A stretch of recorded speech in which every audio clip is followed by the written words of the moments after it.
In the eyes of many, the Great Council of 101 AC thereby established an iron precedent on matters of succession, regardless of seniority. The Iron Throne of Westeros could not pass to a woman, nor through a woman to her male descendants, fire and blood, heirs of the dragon, a question of succession.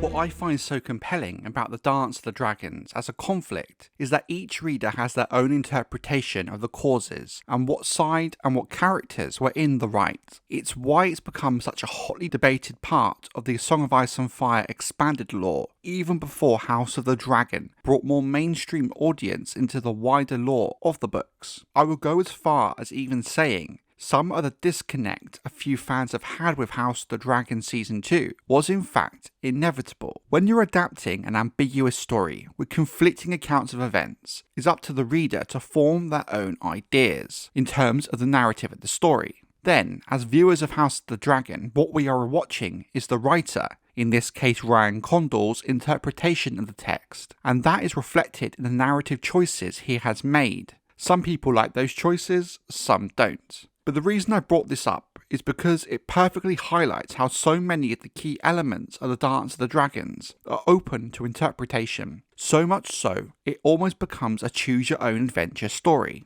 One of these elements that often gets circled back to, especially when it comes to these more ambiguous moments, is the idea of, was there any action Viserys could have taken to avoid the succession dispute that escalated to the civil war? The biggest and most obvious solution, as many fans rightly point out, is why didn't Viserys just hold a great council, as was done between himself and Rhaenrya Velaryon in 101 AC. This is even later something Alicent Hightower would suggest to Rhaenyra Targaryen deep into the Dance of the Dragons, when frankly it was far too late for a peaceful solution, with the Greens even on the back foot at that moment in time. In theory, Viserys holding a great council could have nipped the succession issue in the bud, and prevented war by having a firmly agreed upon succession plan. While in some respect this is an obvious question, there's still some intriguing and tricky elements to it that are worth discussion. So in this video, we will be looking at the measures Viserys could have taken to resolve the succession dispute, and why a great council, the most obvious solution, was never called. On paper, a great council seems like a really easy way to decide the succession dispute, as it takes the responsibility and the pressure directly off the king. The lords vote for their preferred candidate. The winner is named heir.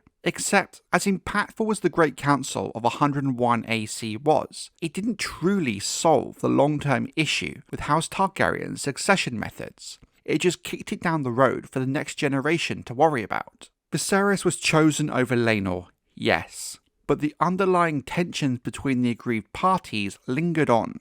Now, I believe it's fair to point out that the Great Council did indeed set a precedent when it came to the Targaryen succession, in that male preference primogeniture was the preferred method. But precedent isn't exactly law. And like in Viserys' case, there is nothing to stop a king going against the precedent and naming his own heir. The king's will is the king's will, and in effect, the law, especially when there isn't any formalised, codified succession laws. And at the end of the day, that's the huge glaring issue with the Great Council of 101 AC. We don't know what Jaehaerys' intent with it really was, other than to help him choose his heir, which he did, in Viserys. We don't know if it was indeed his intent to set a precedent with the ruling. As much as Jaehaerys is arguably the best king Westeros ever saw, a man with his known intelligence, a man who spent his whole adult life reforming and codifying the laws of the Seven Kingdoms, should have foreseen the issue no clear succession law would cause, especially given all the issues that have plagued Jaehaerys personally in terms of succession. Without clearly defined law, some kind of succession dispute and Dance of the Dragons-like event was inevitable. It would have happened sooner or later. Something that is important to remember is that when the Great Council was called in 101 AC, Jaehaerys was a very old man. His mental faculties on the decline, and it's not clear really how involved he was in the Great Council. It wasn't even his idea, but that of his son Maester Aegon. I mean, in the books, Jaehaerys didn't even attend it himself. He just confirmed the vote when the results were brought to him. But the point is, while on paper a Great Council seems like an easy solution, it comes with all its own issues and baggage, especially if not being used to formalize results into laws. So why didn't Viserys, when faced with a similar succession crisis his grandfather had faced, did he not choose to go down the path of a Great Council? Well, here's where it gets a little bit tricky with the duality of Viserys naming Rhaenyra his heir. Rhaenyra is named heir in the wake of her mother's death in 105 AC, and there are three key factors at play. Daemon's heir for a day speech badly damaged his relationship with Viserys, and while it is true that via male preference primogeniture and the president of the Great Council of 101, Daemon should technically have been his heir, you can't exactly blame Viserys for using his kingly prerogative in this situation, thus naming his daughter heir to bypass his troublesome brother in Daemon. Also, bear in mind this, while up to this point no heir to the throne had expressly been disinherited, with there never being any attempts to really do so, it does appear this is something a king can do, given the suggestion that King Aerys II Targaryen, in the build-up to Robert's Rebellion, did contemplate the idea of disinheriting Prince Rhaegar in favour of his younger brother Viserys. Thus, while not expressly doing so in this manner, in exiling Daemon and naming Rhaenyra heir, Viserys is functionally trying to disinherit Daemon without expressly doing so. The issue is, with Aemma Arryn dead, Daemon becomes more trouble than he's worth. Viserys has no real other option than naming Rhaenyra his heir unless he passes the claim back up the family tree to the next most senior male descendant of King Jaehaerys, which would in fact be Laenor Velaryon, which in turn drastically weakens Viserys' position. But like I said, naming Rhaenyra heir is a double-edged sword, as by doing so, Viserys is now opening his own claim and position as king up to scrutiny. He was made heir by the Great Council based on male preference primogeniture. If Viserys now turns around and names Rhaenyra heir, he's directly now going against the method of succession that made him king in the first place. If we take that one step further, it's also why the idea of him marrying Laenor Velaryon makes a hell of a lot of sense, given it would merge the rival claims somewhat. But like I said in a video a few weeks ago, the marriage to Laenor doesn't necessarily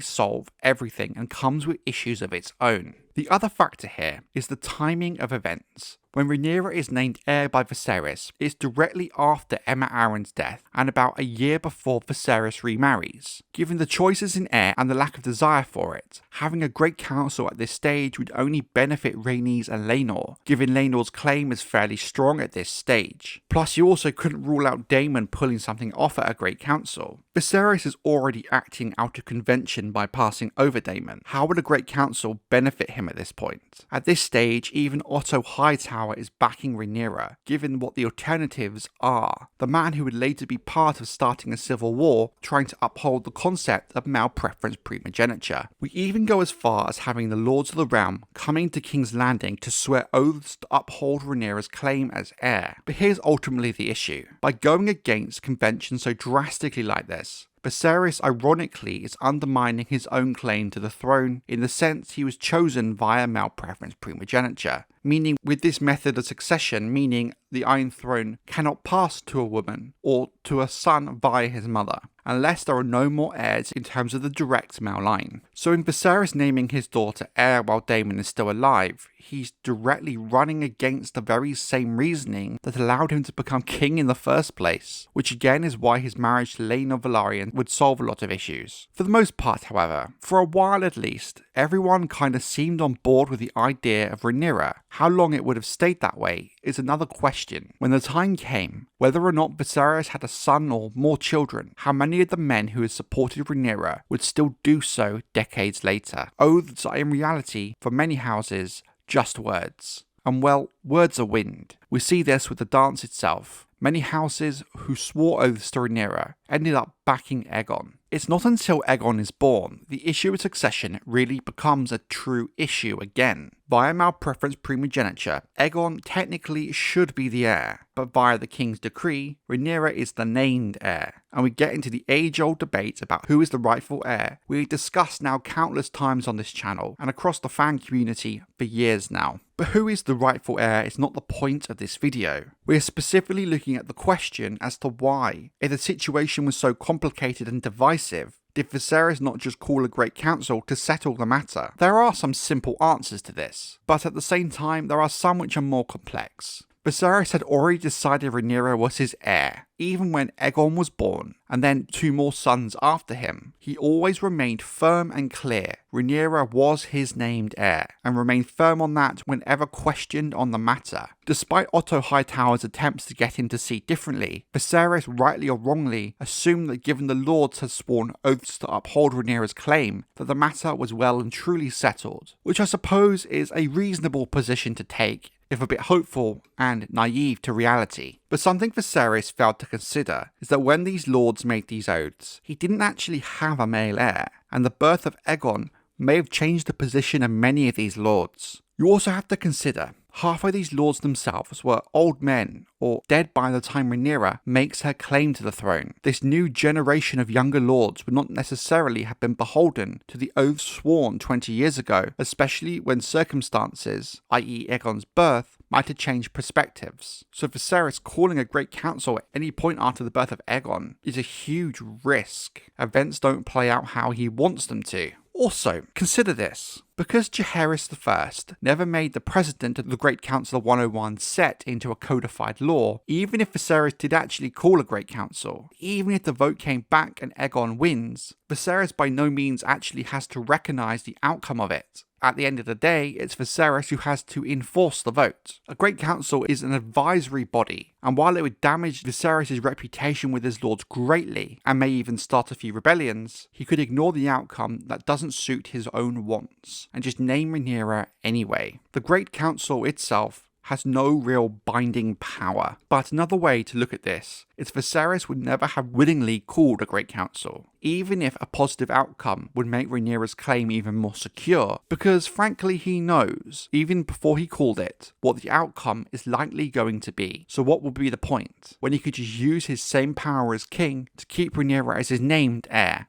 But here's the fundamental objective truth about why Viserys never called a Great Council to end the succession dispute between his children, but also why Rhaenyra would never have agreed to Alicent Hightower's suggestion of one in the first place. There is a very high chance that if the Lords got to vote between Rhaenyra and Aegon, that Aegon would win in a landslide, for the exact same reasons Viserys was chosen over Laenor, and thus Rhaenys back in 101. It would likely be in many lords' best interests to vote for the male preference candidate. In voting for Rhaenyra, in the event she wins, could put many lords' own claims to their titles into question, if say they had an older sister or a female relative with a theoretically better claim. It could divide houses and cause dozens of small wars between branches of houses up and down Westeros. There may even be some lords in a similar position as Viserys, whose hand may be forced to name an heir. Viserys knew this fact, as did Rhaenyra. She was well aware she is Viserys' named heir, with that being the core to her claim.